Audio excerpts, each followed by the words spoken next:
podcast du Semeur. Une passion pour Christ et pour les âmes cherchant un sens à leur existence. Comprendre l'œuvre de Christ, c'est le semer dans vos cœurs par sa parole vivante pour recevoir sa vie éternelle et la paix. Nous prions pour que Christ croisse en nous chaque jour, que sa vie rayonne dans nos vies comme il l'a fait parmi les hommes. Soyez bénis et enrichis à travers le podcast du Semeur, une source d'inspiration. Salut à tous. Aujourd'hui, nous allons plonger dans une question fascinante que l'apôtre Paul pose aux Galates. Qui vous a envoûté? Une interrogation qui résonne encore aujourd'hui dans nos vies. Imaginez la scène. Paul, après avoir partagé l'Évangile avec les Galates, apprend une nouvelle troublante. Ces chrétiens, qui avaient si bien compris le message de la croix, commencent à s'égarer.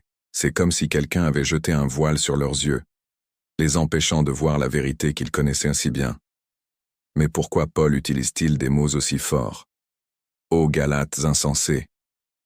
Ce n'est pas par colère, mais par amour et inquiétude.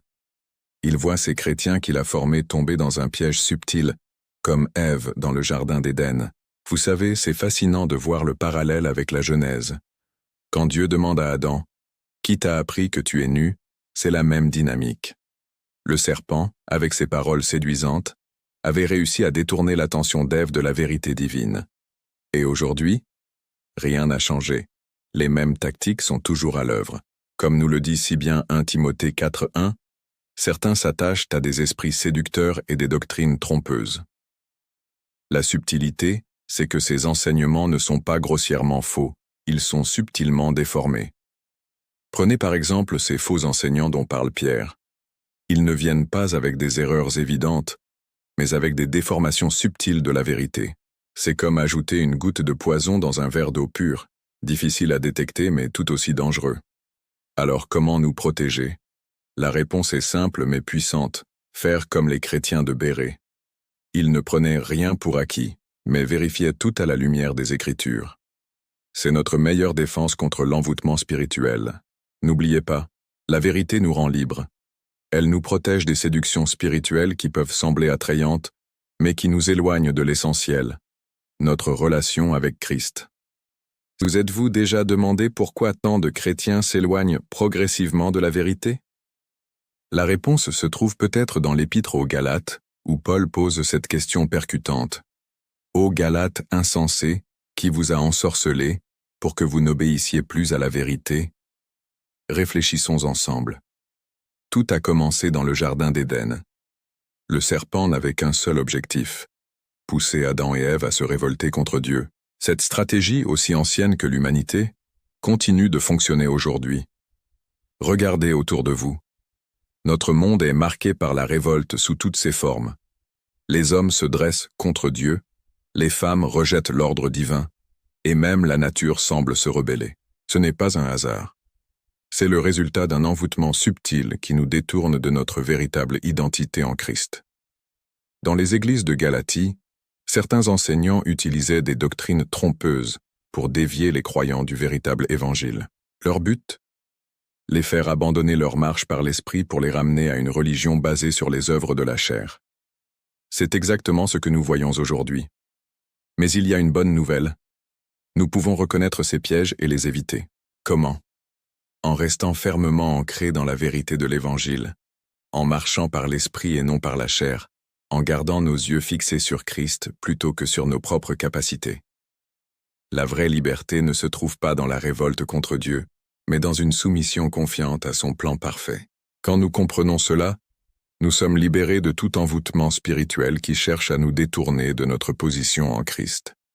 Chers amis, ne laissons pas l'ennemi nous séduire avec ses mensonges subtils. Restons vigilants, enracinés dans la parole de Dieu, et marchons dans la puissance de l'Esprit Saint. Signe qu'un chrétien est envoûté. Il perd le discernement spirituel.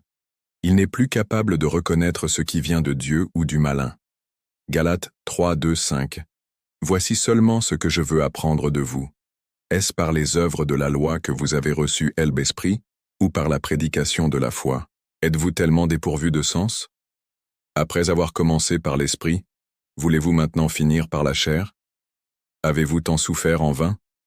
Si toutefois c'est en vain. Celui qui vous accorde l'Esprit et qui opère des miracles parmi vous, le fait-il donc par les œuvres de la loi ou par la prédication de la foi? Paul pose plusieurs questions pour ramener les chrétiens à la raison. Sur quelle base ont-ils reçu l'Esprit? Par les œuvres ou par la foi? Ayant commencé leur vie chrétienne dans la puissante action de l'Esprit, allaient-ils maintenant revenir à la loi? Tout ce qu'ils avaient souffert pour l'amour de la vérité était-il en vain? Les miracles de puissance divine parmi eux venaient-ils de leurs œuvres ou de la foi en Dieu? 1 Galates 3, 2. Sur quelle base avez-vous reçu l'Esprit?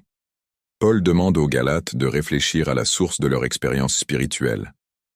Non pas par des œuvres de la loi, c'est-à-dire par des efforts humains pour être justes, mais par la foi, c'est-à-dire par l'acceptation de la parole de vérité, l'Évangile de Christ. Exemple concret, Éphésiens 1, 13, montre que le croyant est scellé du Saint-Esprit en ayant cru à elle. Évangile, non par ses œuvres. 2 Galates 3, 3. Commencer par l'Esprit et vouloir achever par la chair. Paul interpelle les Galates sur elle. Absurdité de retourner à la loi après avoir commencé par la puissance de l'Esprit. Commencer par l'Esprit. Recevoir la vie, la guidance et la sanctification par la foi. Revenir à la chair. Chercher la perfection dans ses propres efforts, ignorant l'Esprit. Moralité. La vie chrétienne est un chemin guidé par l'Esprit, pas un système de mérite. 3 Galates 3, 4. Les souffrances en vain. Paul leur rappelle la valeur de leur persévérance. S'ils retournent à la loi, tout ce qu'ils ont souffert pour Christ aurait été vain. La persécution venait surtout de ceux qui résistaient à l'Esprit, juifs légalistes. Le point. Leur fidélité à la foi avait un sens et produisait des fruits, même dans l'épreuve. 4 Galates 3, 5. Les miracles sont-ils produits par la loi ou par la foi? Paul conclut avec l'exemple concret des miracles. Les Galates avaient vu des miracles au milieu d'eux. Ces manifestations ne venaient pas des œuvres de la loi, mais de la foi en Dieu et de sa puissance. Le raisonnement est logique. Si la foi avait produit ces miracles, alors le retour à la loi est non seulement inutile mais contradictoire. Résumé du raisonnement de Paul. Vous avez reçu l'Esprit par la foi, pas par la loi. Vous avez commencé votre vie chrétienne par l'Esprit, pas par vos efforts. Vos souffrances pour l'Évangile n'étaient pas vaines. Les miracles au milieu de vous prouvent que tout est par la foi, non par la loi. Si vous avez apprécié cette réflexion sur l'Épître aux Galates, n'hésitez pas à partager cette vidéo et à vous abonner pour plus de contenu qui nous aide à grandir ensemble dans notre foi